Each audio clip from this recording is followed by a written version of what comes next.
Hello friends, स्वागत है आप सभी का आपके अपने चैनल में। आज मैं आपके लिए लेकर आई हूँ गेहूं के आटे से बनने वाली बहुत ही मज़े की रेसिपी। अगर आप भी रोज़ाना रोटी सब्जी खा खा कर बोर हो गए हों तो एक बार इस रेसिपी को ज़रूर ट्राई करना। तो यहाँ पे सबसे पहले इस रेसिपी को बनाने के लिए हमें चाहिए 1 कटोरी गेहूं का आटा। तो यहाँ पे गेहूं का आटा एक बड़े बर्तन में मैंने डाल दिया है। डालने के बाद यहाँ पे मैं डालूँगी इसमें स्वाद अनुसार नमक। नमक डालने के बाद मैं यहाँ पे डालूँगी 1 चम्मच घी। तेल जो भी आप डालना चाहें वो आप डाल सकते हैं। घी डालने के बाद में अच्छे से सारे आटे में घी को हमें मिक्स कर लेना है। इसके बाद में थोड़ा थोड़ा पानी डाल करके इसका डो बना के हमें तैयार करना है। तो फाइनली यहाँ पर डो बन के तैयार हो चुका है। हल्का सा इसको और मसल लेंगे ताकि आटा जो है अच्छे से सॉफ्ट हो जाए और इसकी जो हम रेसिपी बनाने जा रहे हैं ये भी अच्छी बने, सॉफ्ट बने और मुलायम भी बने। तो यहाँ पे अच्छे से मैंने फिर से इसको गूँथ लिया है कुछ देर के लिए। इसके बाद में अब हम ये रेसिपी बनाना शुरू करते हैं। आटे को लगाकर साइड में रख दिया है। इधर डाला है पैन में मैंने तेल जैसे ही गर्म हुआ इसमें डाल दी है प्याज।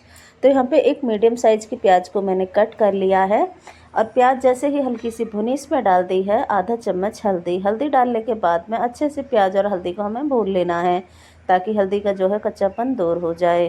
तो यहाँ पे दोनों चीज़ें देखिए अच्छे से भुन चुकी हैं। इसके बाद में मैं यहाँ पे डाल रही हूँ कुछ सूखे मसाले जैसे कि धनिया पाउडर, साथ में डाल रही हूँ थोड़ी सी कस्तूरी मेथी।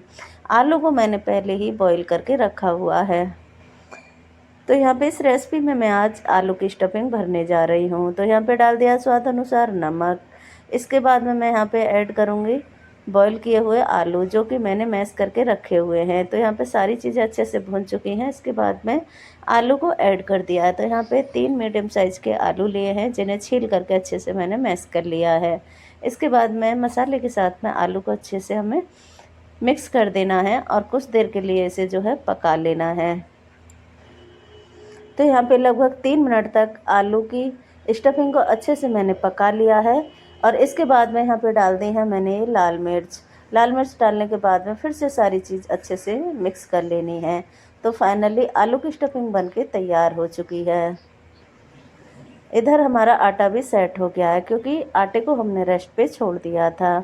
अगर हम आटे को कुछ देर के लिए रेस्ट पे छोड़ देते हैं उसके बाद में हम कोई भी रेसिपी या चपाती वगैरह बनाते हैं तो एकदम फूली फूली और सॉफ्ट बनती है जो कि खाने के बाद बिल्कुल भी गैस नहीं बनाती है। तो यहाँ पे पेड़ साइज में लोई बना के तैयार कर ली है।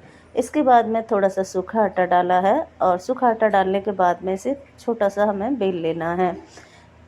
इतना बेलना है कि हमारी जो आलू की स्टफिंग है ये अच्छे से आ जाए और निकले ना इधर उधर से। तो यहाँ पे 1 चम्मच स्टफिंग आलू की मैंने इसके अंदर डाल दी है। डालने के बाद में अच्छे से इसे कवर कर देना है चारों तरफ से ताकि ये स्टफिंग बाहर ना निकले।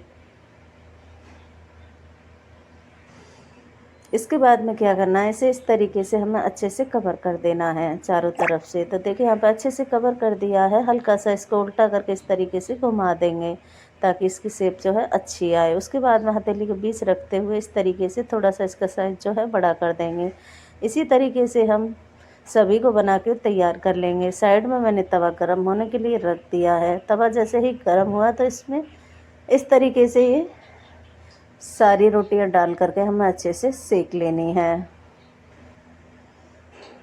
तो यहाँ पे सभी को मैंने डाल दिया है। डालने के बाद में कुछ देर बाद अब हम इनको जो है पलट देंगे।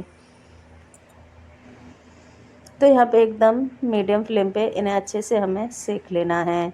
और ये रेसिपी जो है खाने में इतनी मज़े की लगती है कि एक बार आप बनाकर खा लेंगे तो यकीन मानिए आप बार बार इसे बनाना चाहेंगे। बच्चे हो चाहे बड़े हो सभी का ये नाश्ता जो है फेवरेट होता है। धीरे धीरे ये जो है फूलने लगे हैं। तो यहाँ पे इस तरीके से इनको पलट देना है। सभी को पलटने के बाद में इनके ऊपर से हल्का सा हम घी लगा देंगे। आप घी लगाना चाहें तो घी लगा सकते हैं या फिर आप बटर, तेल कुछ भी लगा सकते हैं जो आपको पसंद हो। एक चीज़ का आपको विशेष से ध्यान रखना होगा कि इस रेसिपी को ना आप एकदम धीमी धीमी आग पे सेकिएगा ताकि ये अंदर तक अच्छे से सीख जाएं। तो यहाँ पे देखिए सभी को मैंने पलट दिया है, यानी कि मैंने फिर से इनको पलटा। एक बार पहले पलट दिया था, एक बार अब। इस तरीके से उलट पलट करते हुए सभी को जो है हमें अच्छे से सेक लेना है। तो यहाँ पे हल्का सा जो है इनको हम ग्रीस कर देंगे ताकि ये अच्छे से सिक जाएँ दोनों साइड से। आप ग्रीस करना चाहें तो कर सकते हैं या फिर आप इनको ऐसे भी सेक सकते हैं। तो हल्का-हल्का सा मैंने इसके ऊपर से घी लगा दिया है ताकि ये अच्छे से दोनों साइड से सिक जाएँ। तो यहाँ पे अच्छे से इन्हें हमें सेक लेना है तब तक ये लाल नहीं हो जाते। और यहाँ पे गैस को थोड़ा धीमा ही रखना है। अगर हम गैस को थोड़ा-सा हाई कर देंगे तो क्या होगा, ये ऊपर से सिक जाएँगे लेकिन अंदर से कच्चे रह जाएँगे, तो ऐसा बिल्कुल भी नहीं कर